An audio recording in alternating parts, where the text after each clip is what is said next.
প্রিয় দর্শক, আজ হলো 17ই জুন, অর্থাৎ 2রা আষাঢ়, সোমবার। স্মার্ত মতে আজই পাণ্ডবা নির্জলা একাদশী ব্রত পালন হচ্ছে।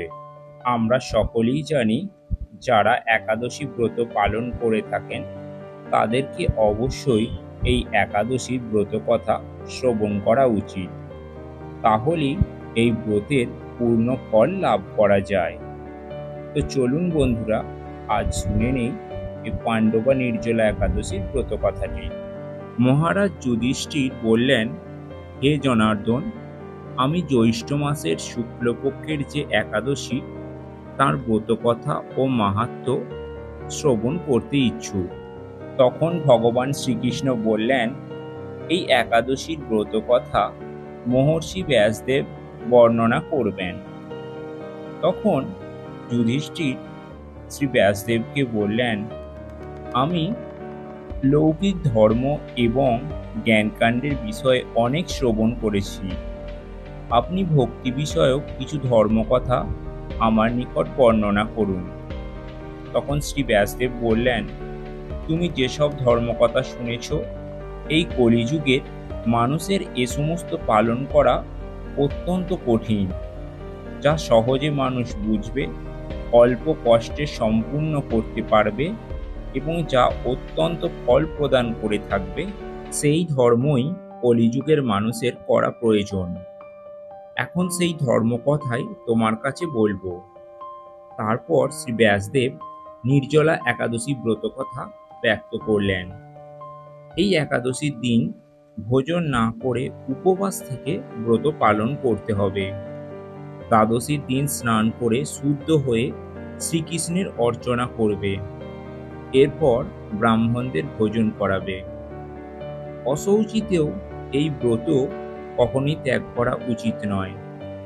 পাপকর্মে রত ও ধর্মহীন ব্যক্তিরাও যদি এই একাদশীর দিন ভোজন না করে, তাহলেও তারা যম যাতনা থেকে রক্ষা পায়।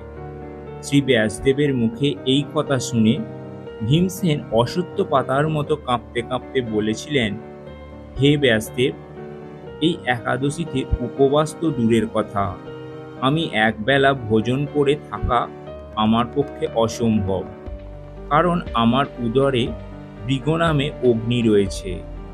ভোজন না করলে কিছুতেই তাকে শান্ত রাখা সম্ভব নয়। যে কোনো একাদশী পালন করতেই আমি অক্ষম।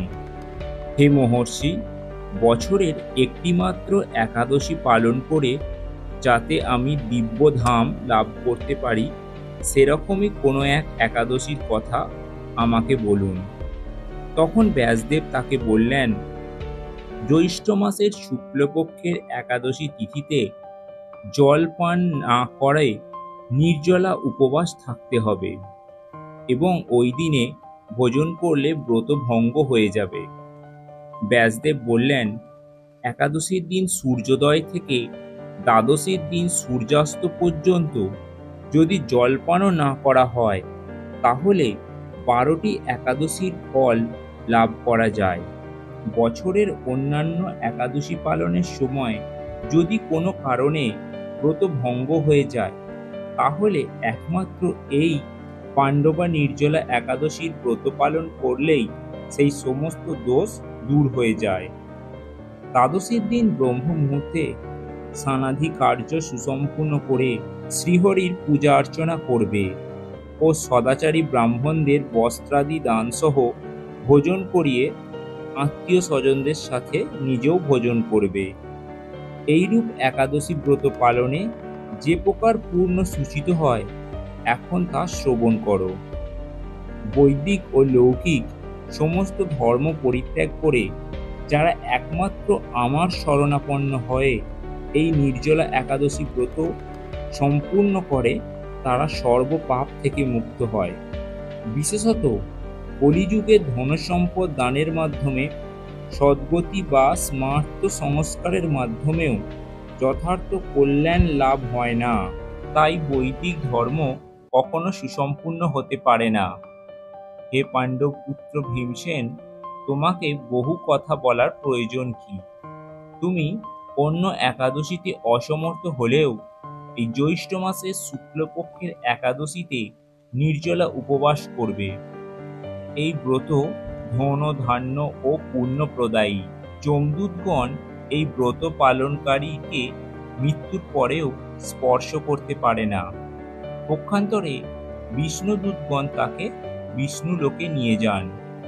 শ্রী ভীমসেন এই দিন থেকেই নির্জলা একাদশী ব্রত পালন করায় সেই থেকে এই একাদশী পাণ্ডবা নির্জলা একাদশী নামে পরিচিত।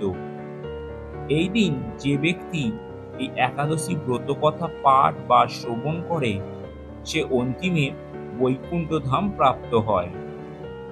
অধ শ্রী ভীমসেন তথা পাণ্ডবা নির্জলা একাদশীর ব্রত কথা সমাপ্ত হইল। তো প্রিয় দর্শক, আজকের ভিডিওটি ভালো লাগলে অবশ্যই লাইক, শেয়ার, কমেন্ট করুন এবং চ্যানেলে নতুন হয়ে থাকলে চ্যানেলটি সাবস্ক্রাইব করে রাখুন।